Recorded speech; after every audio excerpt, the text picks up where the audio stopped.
Yours is open and now is mine as well, so there is yeah. So welcome back to the second part of today's first part of the meeting. There will be, as you know, 3 parts. And this part that is shorter will consist of 2 presentations. The first one is the one of Emanuela Barbero. She's the head of international relations, administrative coordinator of UNITA at the University in Turin. And Emanuela will be presenting something that was very interesting and that was required by the group of the Romanian universities persons working on legal entity. You remember that Andra told you that in Romania we have a group of universities belonging to European alliances and several working groups within these European universities. And in the group that deals with the legal entity, a question was how exactly the UNITA EEIG is functioning, which are the bodies that keep the EEIG functioning. So Emanuela's presentation is the governance structure of the UNITA EEIG. And then Sorina will be speaking and there will be a question and answer session at the end of the meeting.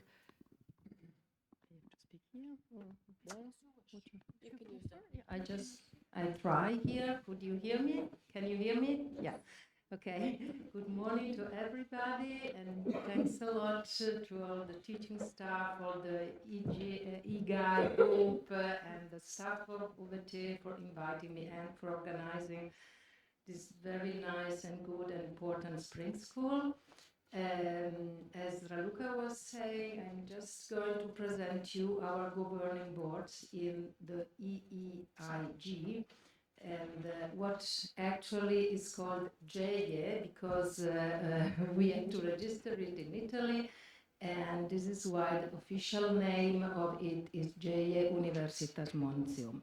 But okay, EEIG is what we know best because we are all speaking English, of course. And here we are. And as it has already been said, it took a long process in order to come to the foundation of the EEIG, and with study and a group of law professors and law experts in administrative law to come to a decision to found an EEIG, and at the end, on the 13th of January 2023, the EEIG was founded in Turin. But this was only the first act because then, we had all the theory, of course, and it was perfect. But then we had to improve, to act, to think about what we could do with this very good instrument that is, let's say, the beacon of collaboration among all the universities, at least for the moment, all the 6 universities that were founding the UNITA Alliance. And we love to speak about alliance and not about a project because as Andra before was saying, this is a dream, this is an utopia, and we are trying to realize it. Okay, and the EEIG is one of our means in order to act and to realize this dream of a European university. Maybe this is not the right instrument, but we will see. We are absolutely experimenting now, and also we are experimenting with our governing boards. We have 3 governing boards, and that is the purpose of the EEG. You already know because it was said before. Anyway, I just could repeat that this is the EEIG is an auxiliary. It's a structure that is to the service for our universities. Of our 6 universities, We were at the beginning of February in Brussels, we as coordinator, because there was a meeting of all the European universities coordinators in Brussels with the European Commission. And it was really pointed out that all the forms of legal entities that are now growing or be funded in the alliances should be at the service of the universities. That they were underlying that, of course, they have not to overlap, because universities are a thing and the legal entities are another one. And I think it's really what we are trying to do.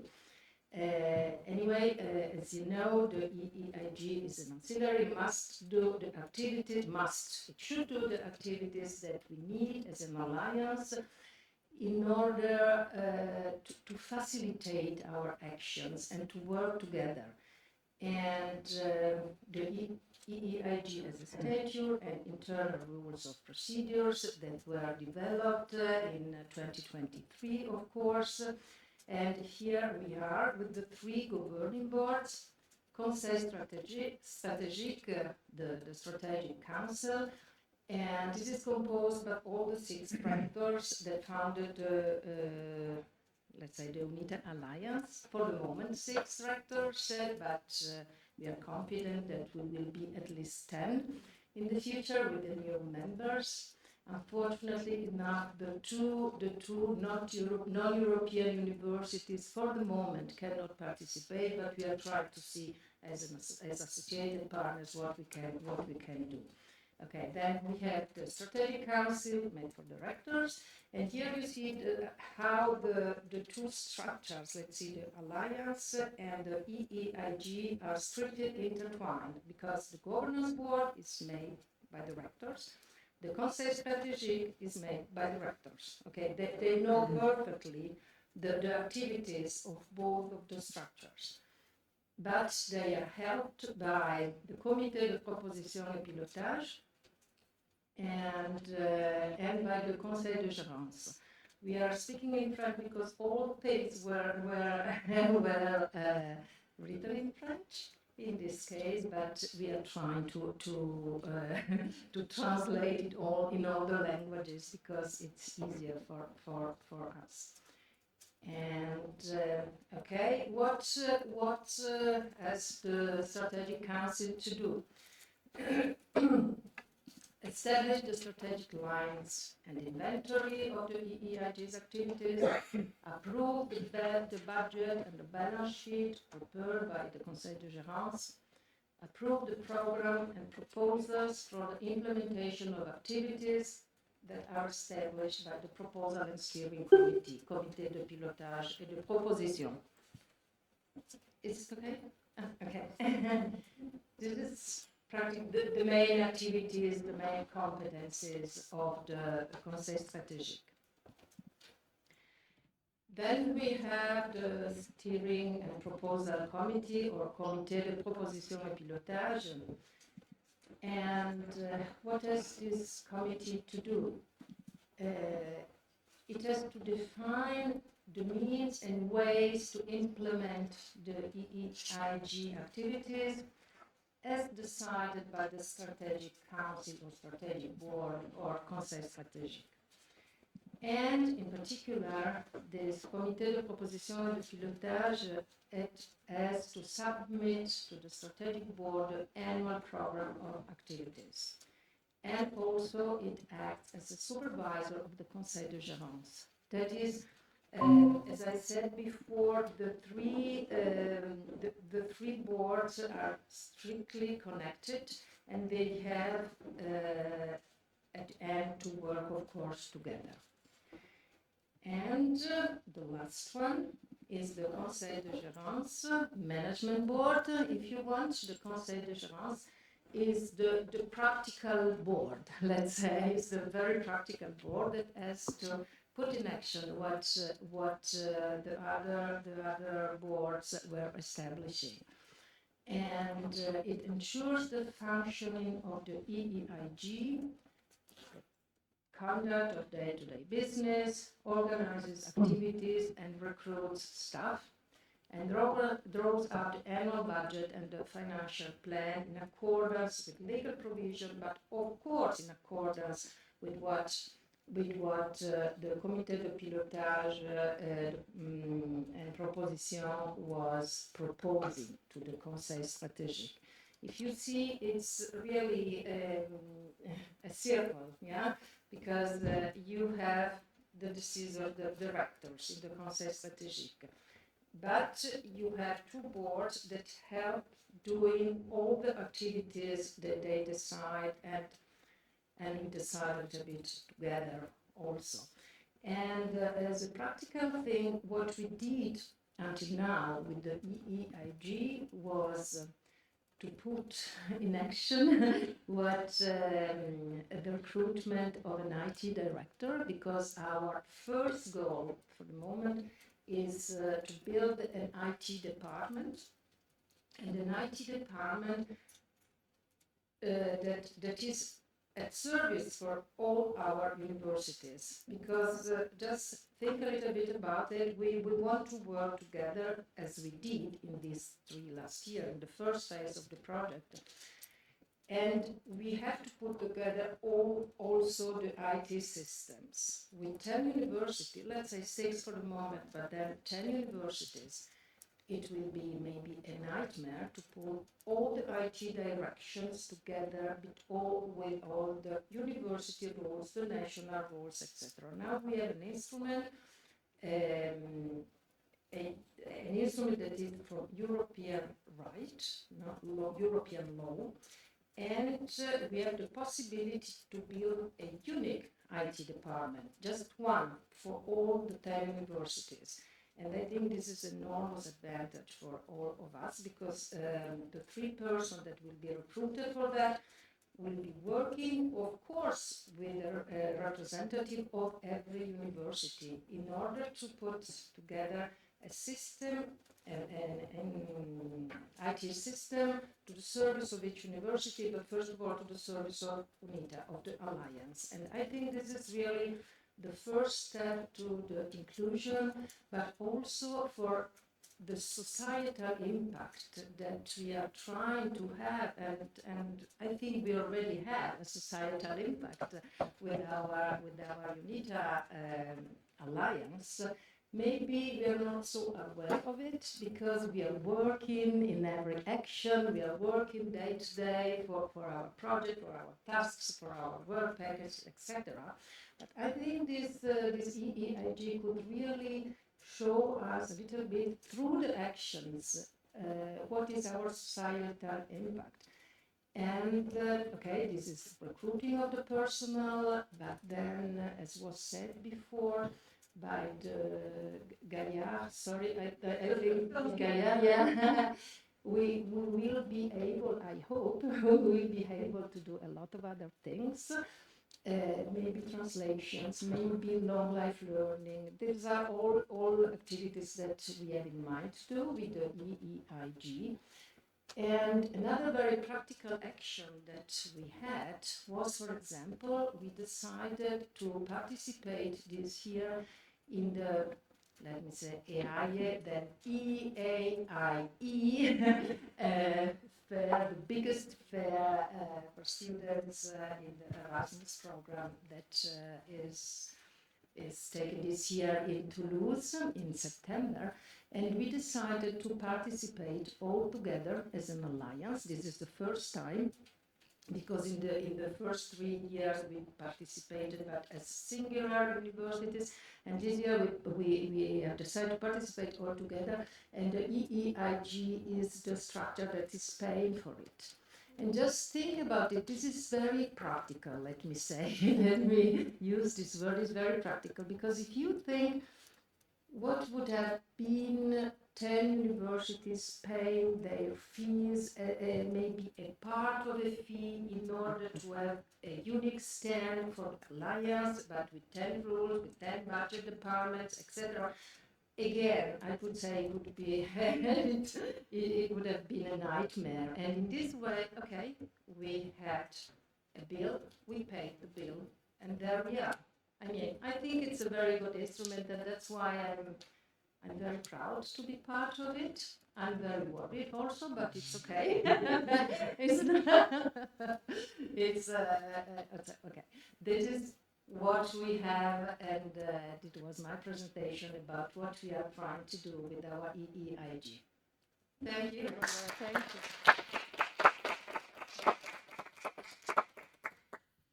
Thank you very much, Manuela. Maybe just to complement what you have just said, finishing your presentation, I think that another initiative was to have somebody hired in order to be able to help us writing projects. Yeah. This has been in response to many more calls that we can do from our own side.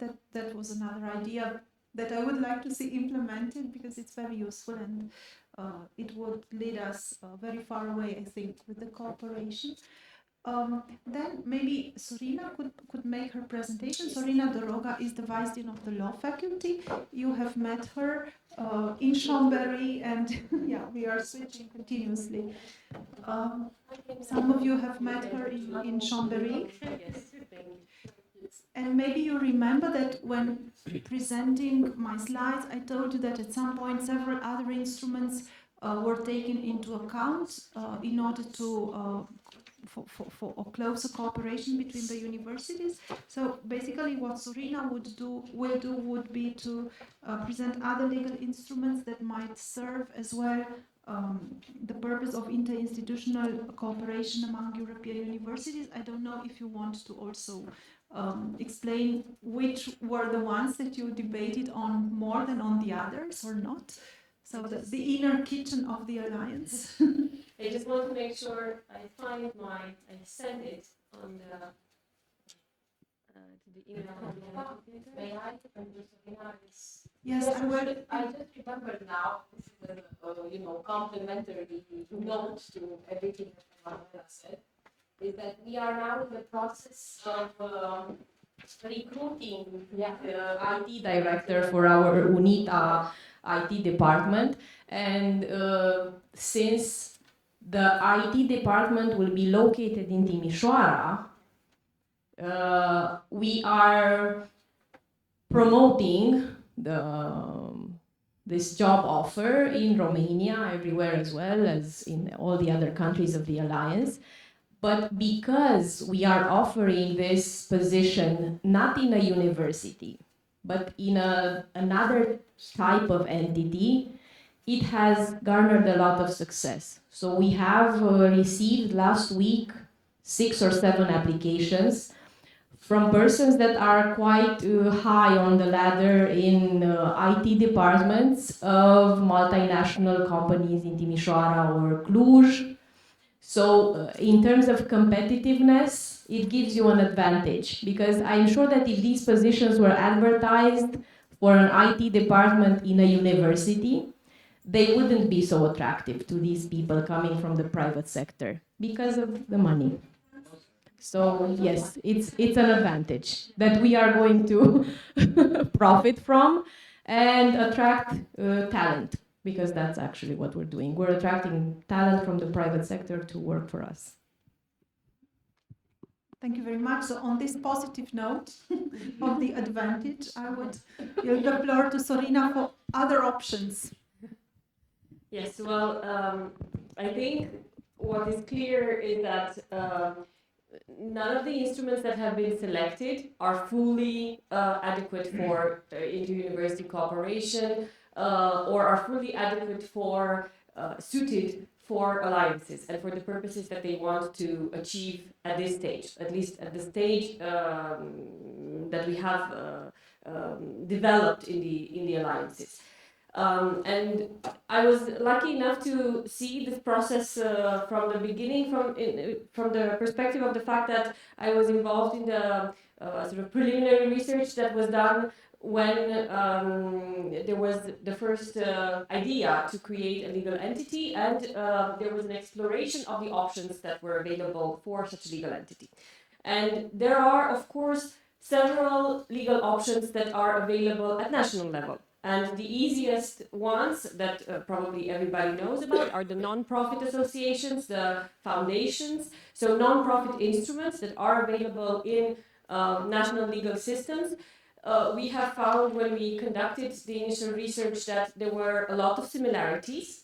And that in principle, most of these instruments at national level in the states that were, from which the universities that were members in the initial phase of the UNITA alliance, so in each of these states, those non-profit associations, that's what seemed to be the most straightforward option, those looked similar. They were flexible enough in principle to allow for participation by universities, with a few exceptions of different legal systems that had some restrictions.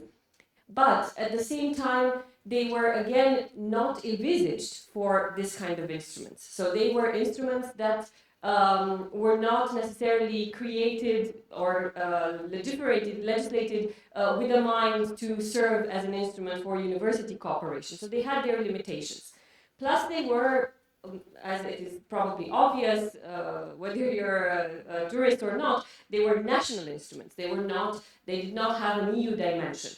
So the idea of having a university alliance and an instrument that could grapple with these mixed functions of the universities of the future, which of course the alliances would sort of enhance, made us think about potentially directing our attention to a type of instrument that was regulated at European level.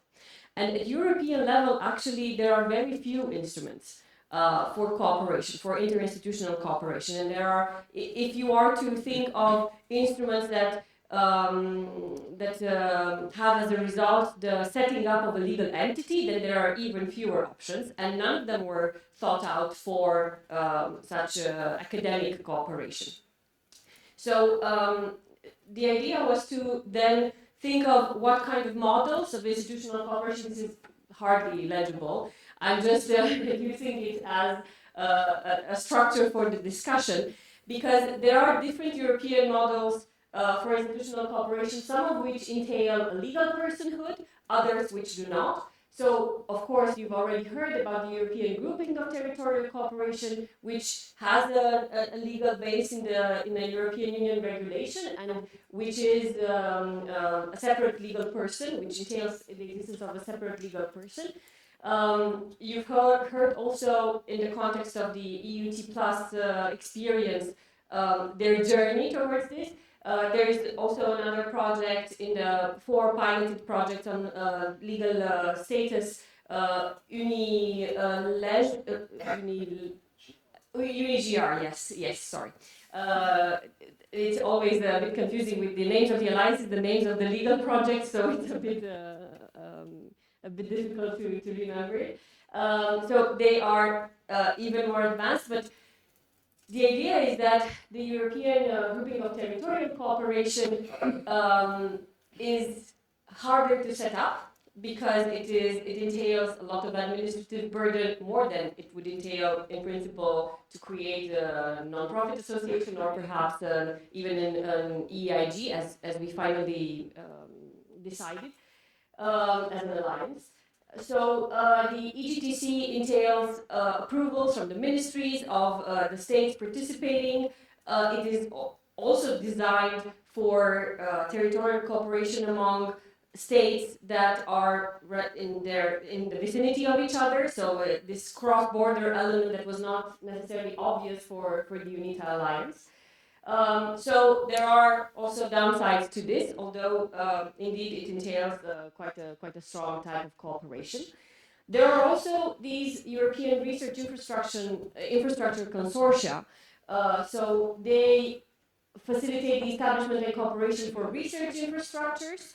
But as we have seen, that's why I wanted to put the functions of the higher education institutions. The research is only one component, and going forward, we need more than just research cooperation, although especially for parts of the members of the university alliances, this part on cooperation in the research field is extremely important, and extremely advantageous. This is also an instrument that is based on a European regulation, but it does not entail a separate legal personality.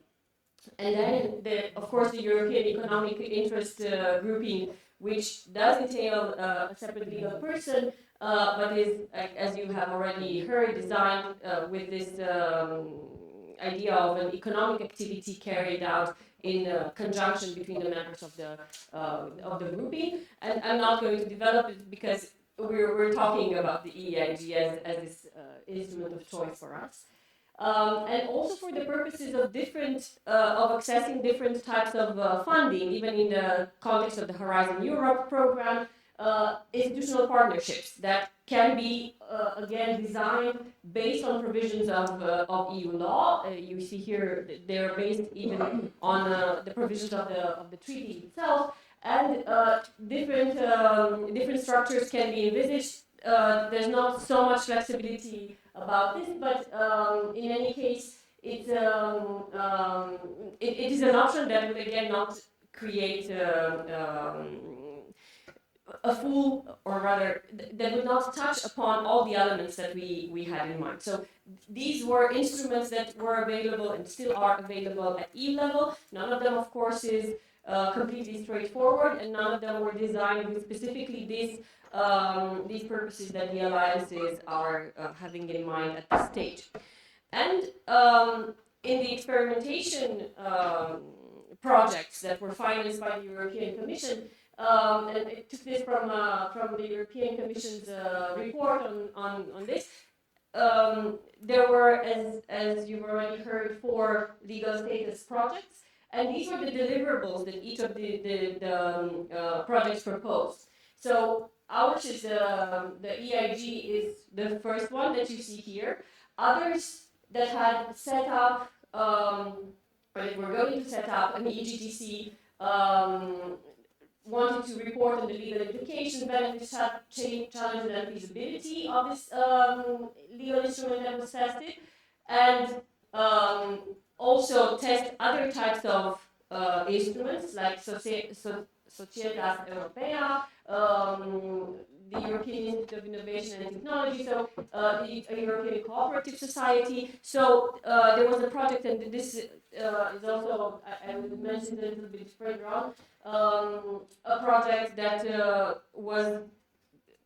that already had a legal entity set up as a non-profit, as a foundation under Dutch law, and that wanted to simply see whether other options were available for a legal instrument.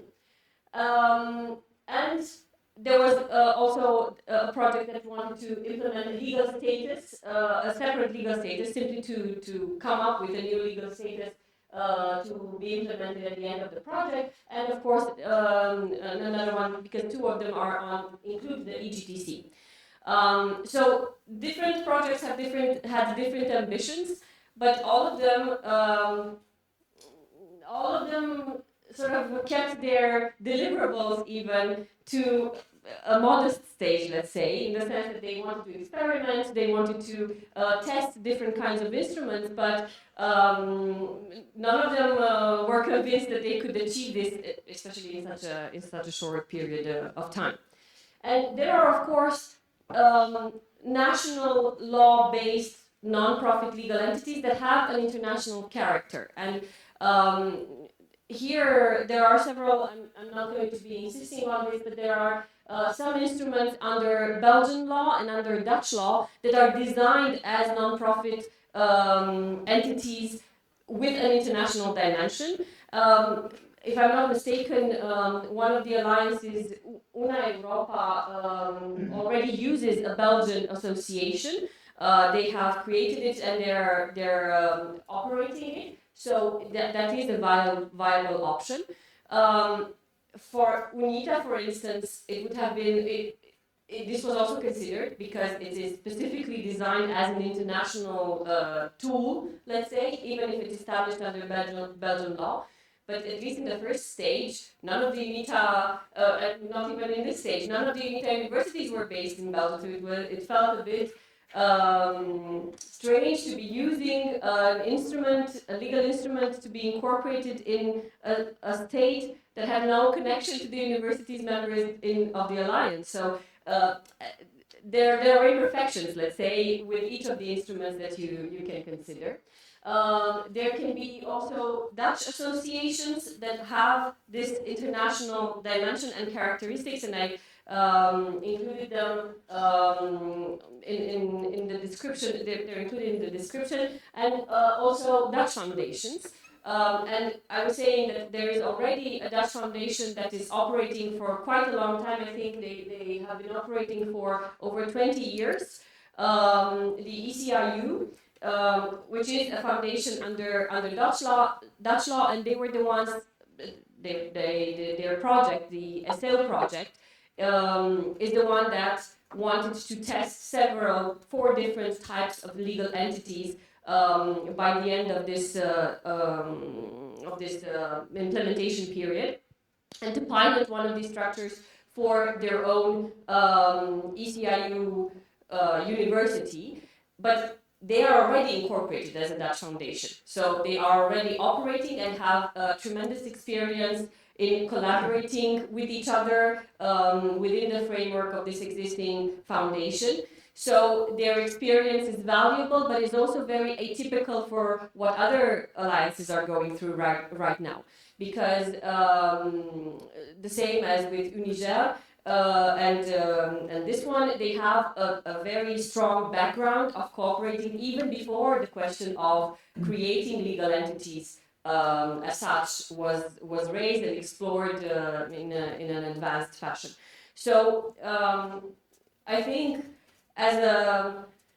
not necessarily as a conclusion, because we will draw the conclusions at the end of the project, or even later than this, but all the instruments, the fact is that all of the alliances are experimenting at this stage. And whether there is already a legal instrument that has been set up, a legal entity that has been set up or not, there will be needs to adapt any type of choice that the alliances will make in the form, concerning the legal form of their legal entity of choice. If those entities are national entities, then of course they will have to be shaped in a way in which they can actually fulfill these tasks. And the previous presentation was actually quite valuable from this perspective of also giving some examples, clear examples of practicalities that these entities will have to accomplish. So there has to be an understanding that these instruments that already exist at national level will not be able to do all of those things, that these instruments that exist at EU level and which have been explored in different ways and at different stages, let's say by the alliances, are themselves not responding perfectly to the needs that we have. So they're not, we're not in an ideal framework, but what we see is that there is a lot of support, at least what it appears to be a lot of support from the European Commission as well, to help alliances navigate these challenges and at the same time create opportunities for the types of legal entities that the alliances will decide to set up. So a lot of autonomy, a lot of understanding that this is experimental and that there will be some evolution. And of course, we will hear also the discussion on how much the EU can actually do, how much it can open its legal system to this, and I know Louis-Marie will discuss this a little bit. So we move forward with optimism, but also with the idea, with the knowledge that these will all be imperfect instruments as they are now. And sorry, I had a thank you at the end. Apparently.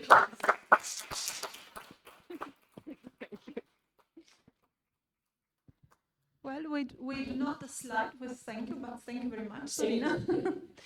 I think that now the debate is really open because, of course, we have seen all the challenges, we have seen the difficulties, we have had a comparative perspective. It's very interesting for the lawyers to see where it goes, how much we can stretch the limits of an institution, but it's equally, I think, interesting for those who work daily in the academia, for the administrative staff, and for whom we need to provide some answers, because finally it's not about an academic construction, it's about being practical and providing answers in a context of cooperation, which is very difficult, as we know.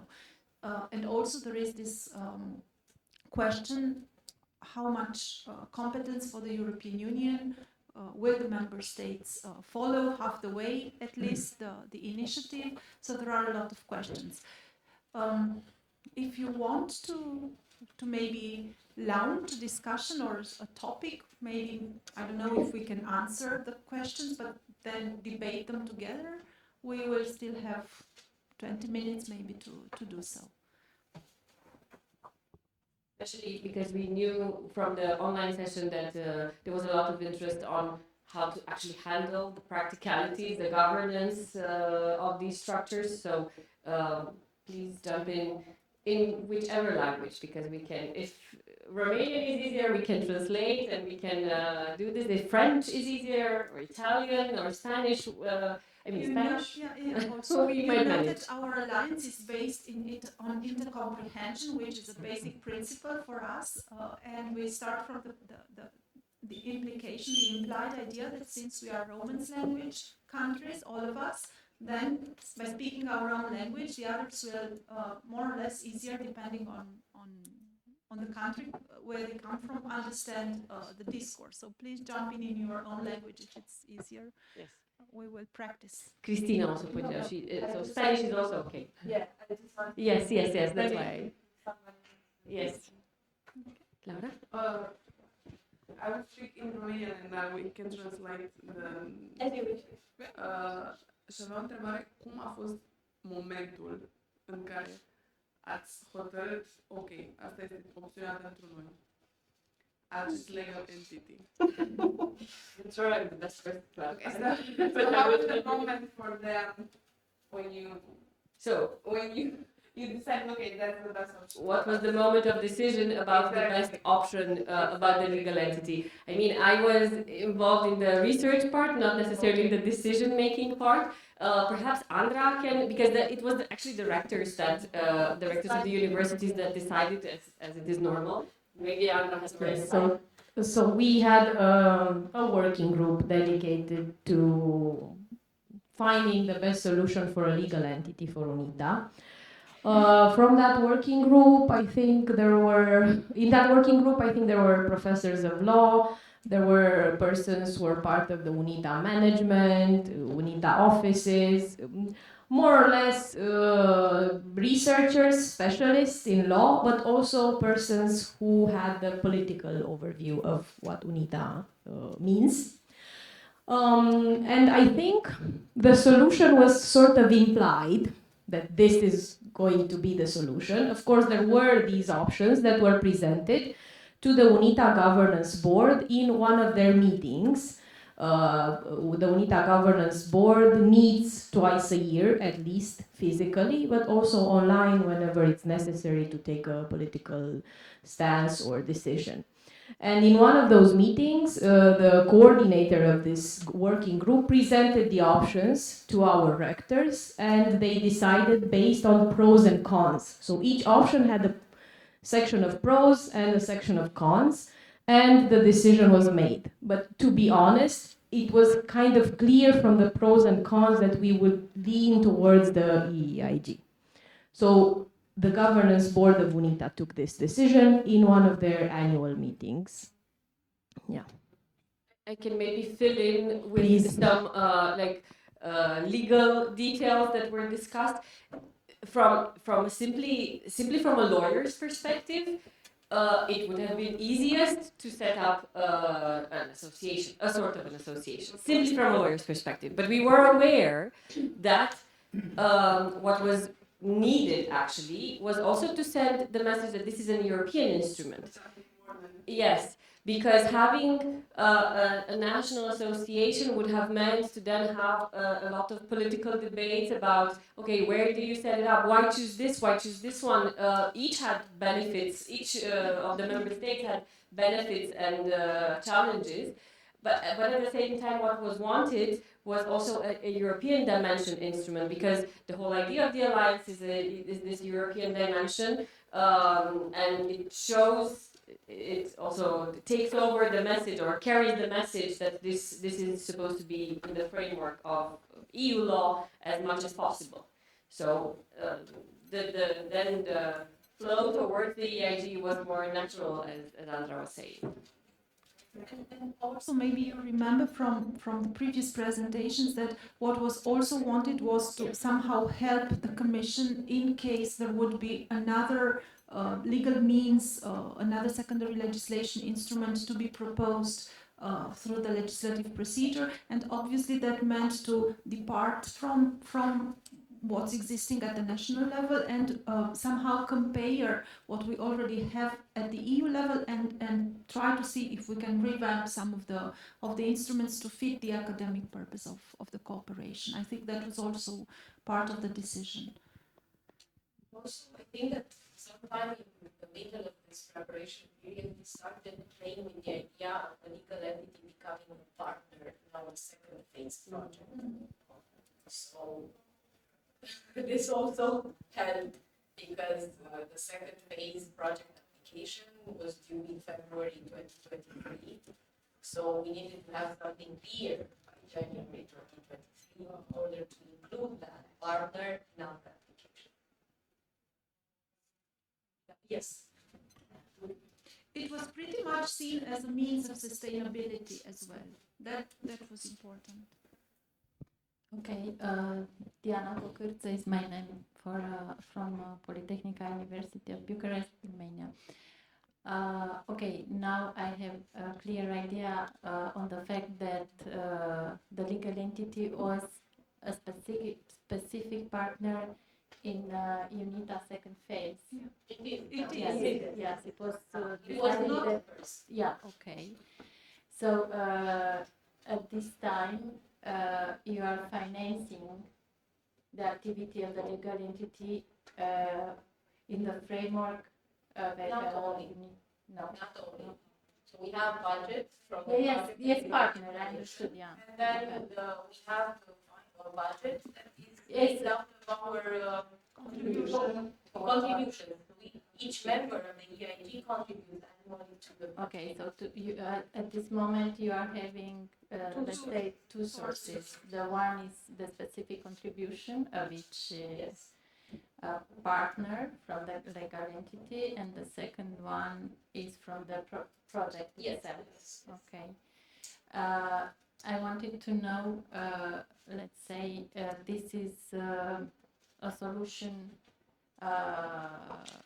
regarding the short-term periods in view, and I would like to ask on medium and long-term, which other tools you are having in mind in order to support the activity of the legal entity, considering that the project is having a limited period of time, and as I don't have information about the amount of contribution of each partner, I suppose that anyway it is important to have in mind also other important sources and financial resources in order to support the legal entity in medium or long term also. I suppose that projects, again, I would already mention the fact that some of the IT department that we will have in the legal entity for supporting the entire alliance and engaging with the entire alliance, we will have this project engine, we call it, that will function in the legal entity in order to attract financing. That's its primary purpose through projects. So the projects that we will bring in from now on through this project engine will have to contribute to the budget of the legal entity as well. I mean, it's a So I don't know if we already have a long-term solution because there's nothing we can think of on the long term. But for sure, for short and medium term, we are counting on this. So at the same time, you are having in mind that, for instance, for different calls, to apply only with the legal entity in name of all the universities, or how will work for the next calls, let's That say? depends on the call. Okay. Because for some calls, we will be able to use it as a partner. For some calls, we will go with it as a representative of the entire alliance. But as we've seen, the calls from the European Commission that are somewhat targeted to European alliances are very different, and we never know what to expect. But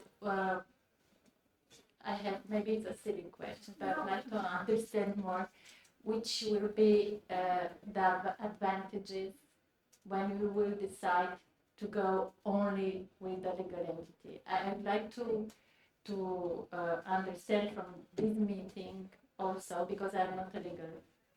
So I'm an engineer, I'm a professor, so I don't know so much, but I'd like to understand which could be the main advantages of going to request financing within the legal entity and not with the university itself. Can you start with the most obvious, maybe Yeah. one? It's very difficult to write projects and to accommodate various systems of various universities.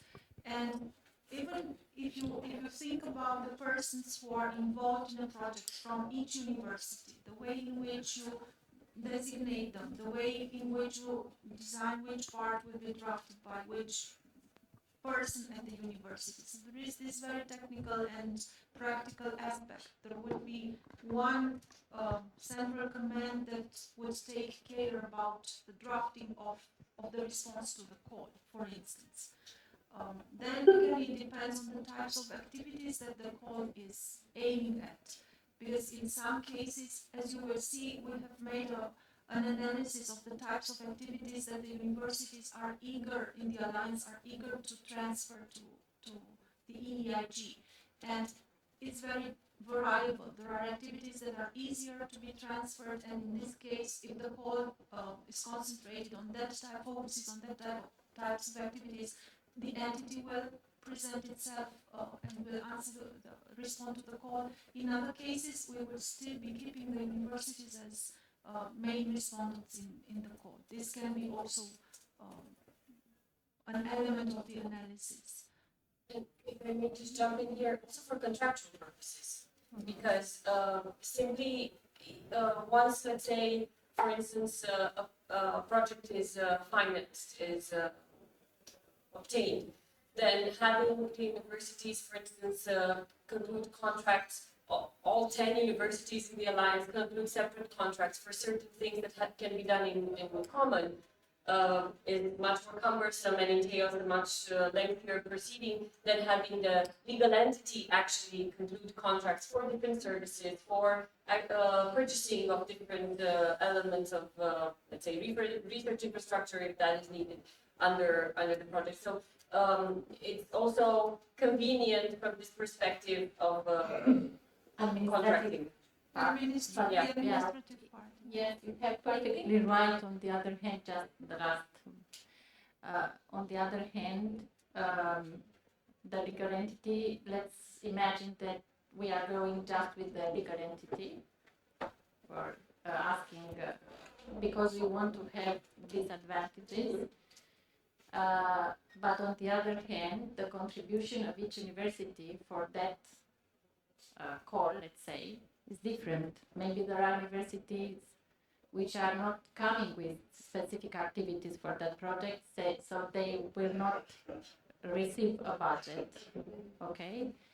And in this case, I think that the legal entity is working like a kind of facilitator, It's a sort of a proxy between the financing instrument or entity and the other universities.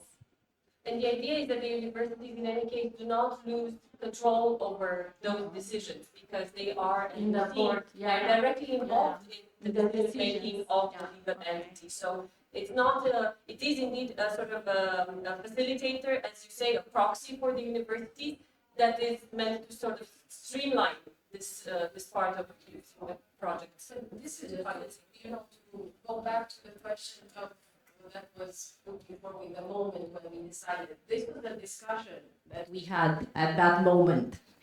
And what was difficult at that point was for one of our partners to understand why are we giving budget to another entity. But that's not another entity, it's still us.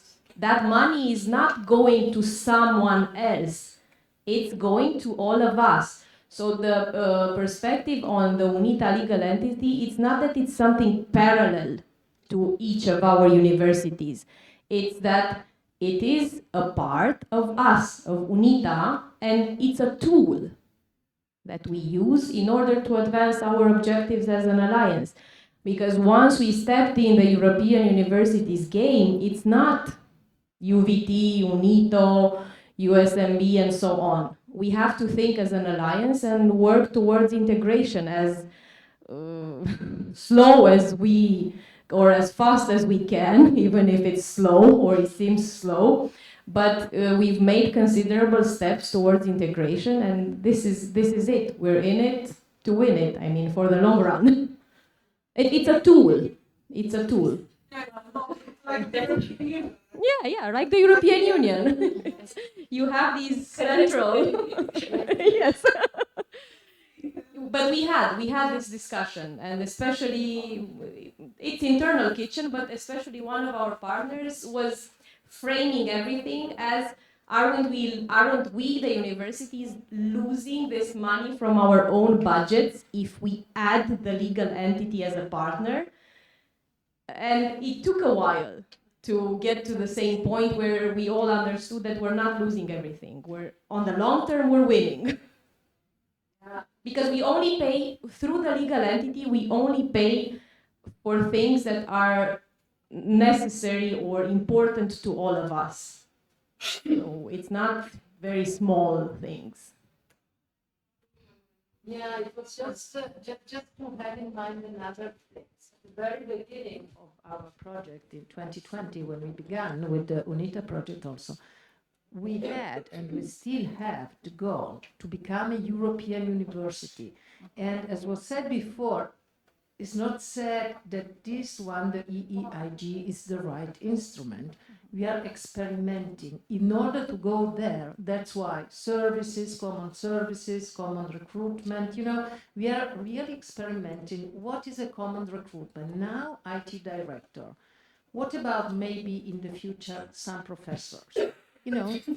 We don't know still, but we are trying to go this way because we want to go there, to the European university, to a real European university. I think this is really on our back minds when we are acting and we are working on EEIG. Okay, thank you. That's the importance of this legal entity. Thank you. Did you ask? Yeah, there's another question over there.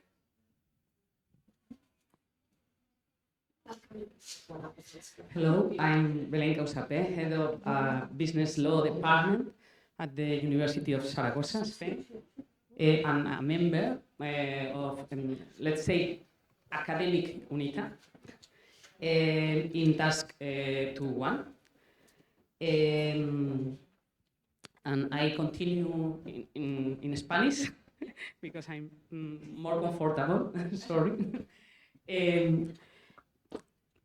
Al final, el problema del instrumento jurídico, ¿no?, que se está planteando, yo me pregunto si de verdad está superada esa discusión que decía Emanuela del principio,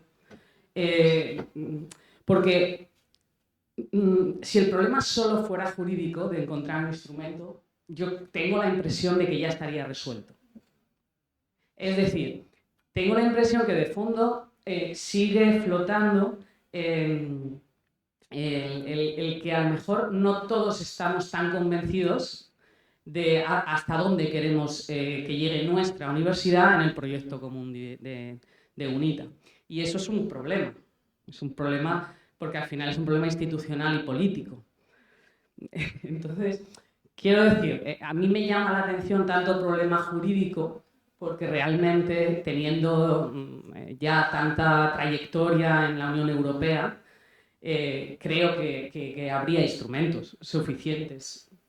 Entonces, no sé si quizá habría que replantearse o retomar un poco que de verdad tenemos que estar convencidos y creernos, ¿no? Creernos UNITA de verdad para encontrar esa solución final de instrumento jurídico, ¿no? Porque si no, quizás se torne en imposible.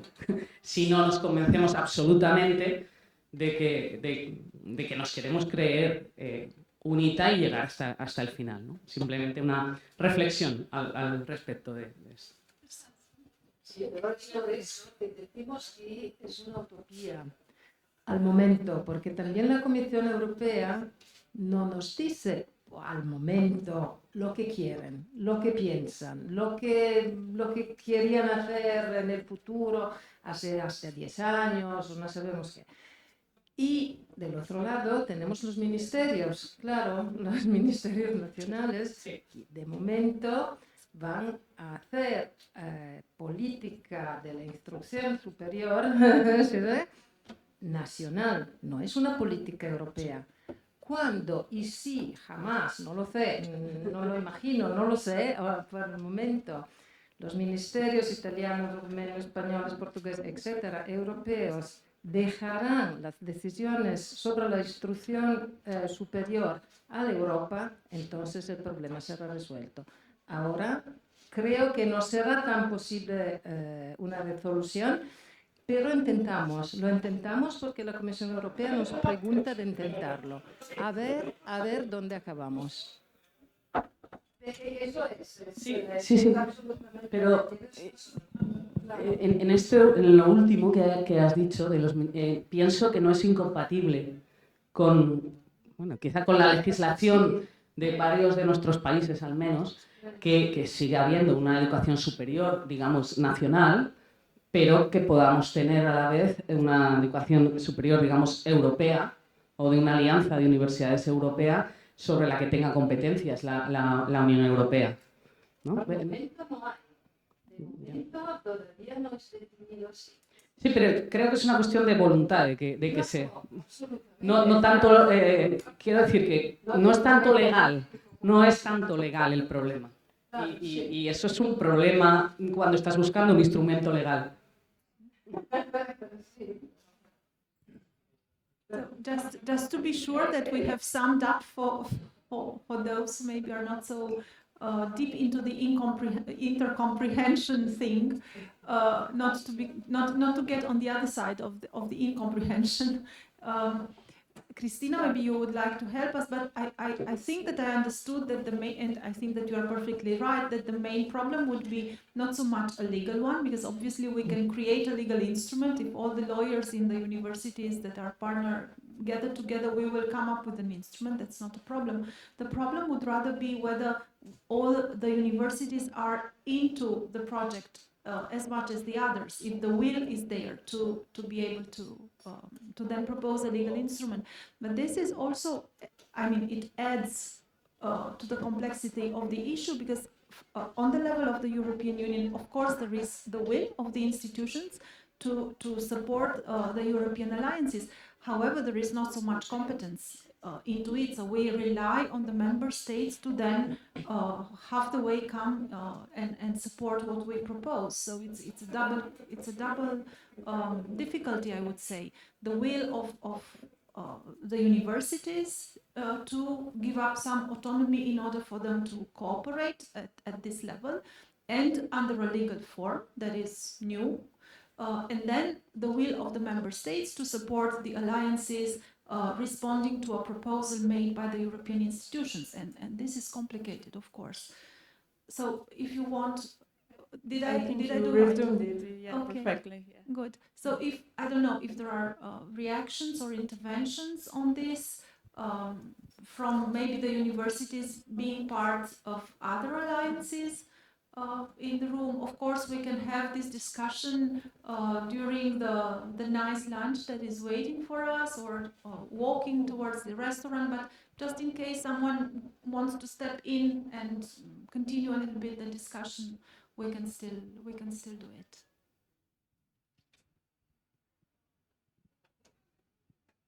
No, for the moment. Then we will informally debate over lunch probably. Thank you very much. We will come back at 3 o'clock, but we will go together to the restaurant which is nearby. And thank you very much again for this wonderful morning together.